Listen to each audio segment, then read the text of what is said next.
Anggota DPR RI Anita Gah mendesak pemerintah untuk mengangkat calon PPPK, pegawai pemerintah dengan perjanjian kerja, yang telah lolos passing grade. Anita Gah bahkan mengklaim, pemerintah pusat sejak tahun 2021 dan 2022 telah mengalokasikan anggaran ratusan miliar untuk Pemprov NTT dalam bentuk dana alokasi khusus, DAO, untuk membayar gaji pokok P3K di lingkup Provinsi NTT. Hal ini diungkap Anita Gah saat berdialog dengan ratusan P3K di Kupang.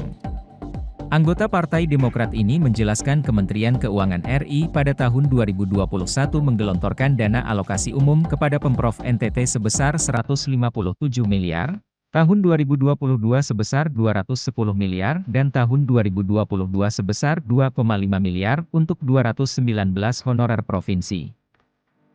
Dana itu dikucurkan atas usulan pemerintah provinsi tentang jumlah PPPK yang lolos passing grade sebanyak 3.099 orang tahun 2021.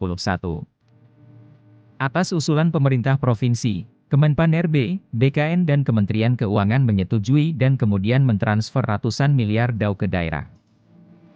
Semua honorer yang telah lolos passing grade seharusnya sudah diangkat oleh pemerintah daerah, ditambah lagi dengan surat dari Kementerian Keuangan RI telah ditegaskan agar gubernur, bupati, wali kota segera mengangkat dan membayar gaji pokok PPPK. Pertanyaannya kenapa Provinsi NTT tidak mengangkat dan tidak membayar?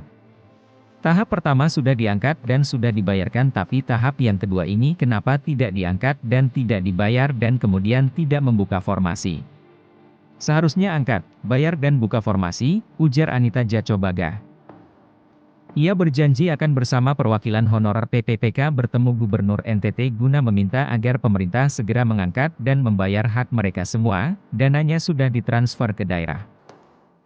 Dana yang ditransfer ke daerah dalam bentuk DAO kata dia, tidak bisa digunakan membiayai hal lain selain untuk gaji PPPK sesuai surat penegasan dari Kementerian Keuangan RI.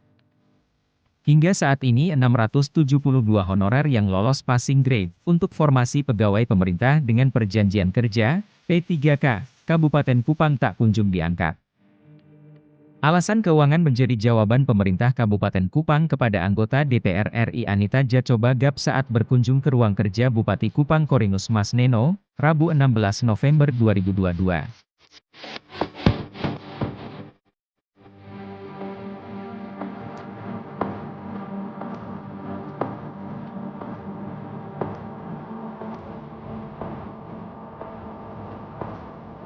Terima kasih sudah nonton.